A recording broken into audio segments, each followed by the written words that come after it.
This is how a restaurant owner avenged himself against vegan protesters.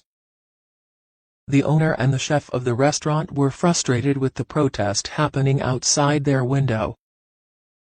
One day, they decided to give them a taste of their own medicine, and what happened next angered the whole vegan community. It even sparked a food debate in the country. Michael Hunter is the executive chef of the Antler Kitchen and Bar in Toronto. The man calls himself the Hunter Chef because the restaurant that he works in specializes in wild game and personally foraged ingredients. His restaurant had become famous, and people stood in line for hours just to dine at the Antler Kitchen and Bar. But soon, a group of people belonging to the vegan community stood outside the food joint and began to protest.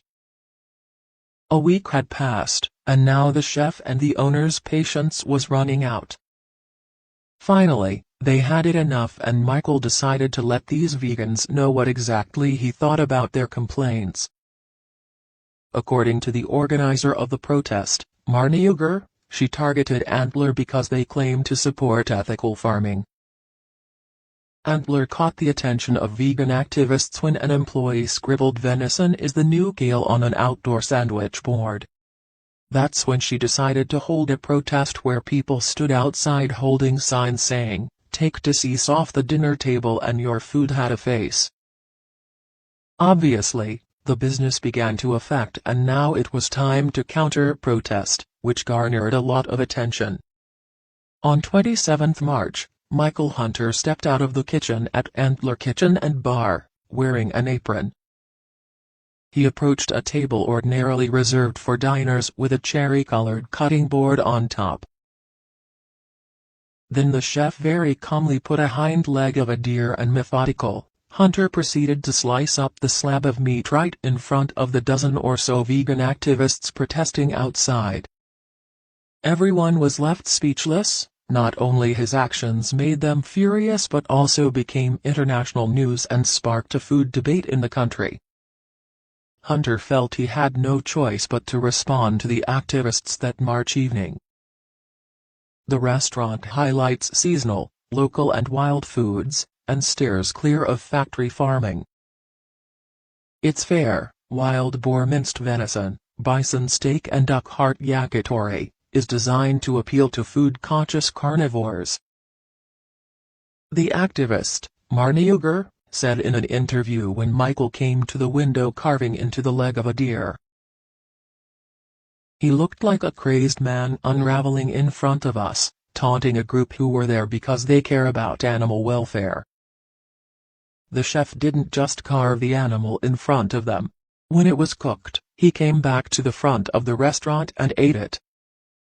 It was Michael Hunter's dream to open up his own restaurant, and today Antler exists as a local restaurant specializing in regional Canadian cuisine. The protesters were threatening his business, and his response was to defend his dream. Hunter knew his actions might have consequences, but he says he could not have imagined the level of support he has gotten for taking a stand. The restaurant has received phone calls, emails, and even donations from people across the city and heard from people in the hospitality industry around the world.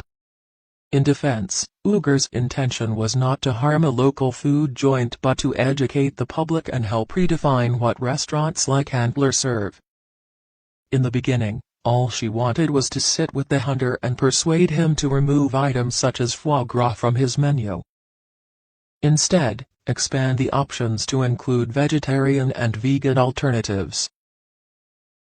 But after the chef pulled off his deer stunt, her goal is now to use the media attention to promote veganism. Then the police told organizers they couldn't project their slogans onto the front of Antler or any of the adjacent buildings.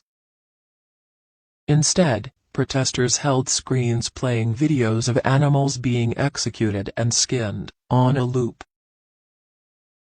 By 7:30 p.m., protesters were planning on shining their slogan on the sidewalk. "Best meal I've ever had," one Antler patron hollered at protesters as he left the restaurant. "You guys don't know what you're missing." After this commotion, the business of antlers have grown tremendously, and according to the chef, the business is a little busier than normal. At this point, it's like dinner at a show. People want to see it. People are requesting the window table, Hunter said. Another chef named James Santon from Black Hoof, one of the city's most esteemed restaurants, came in support of Hunter.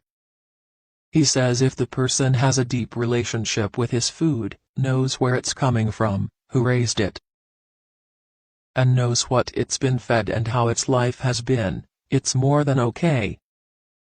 Santon points out that even foie gras, widely considered the most cruelly produced meat product, can be more ethical than its reputation suggests. The considerations of restaurants like Antler and the Hoof, which take pains to source ethically farmed animals, mean little to the animal rights activist who takes an absolutist view. Because Uger doesn't believe in ethically farmed meat, she says that no animal wishes to be deceased and taking their life is not ethical.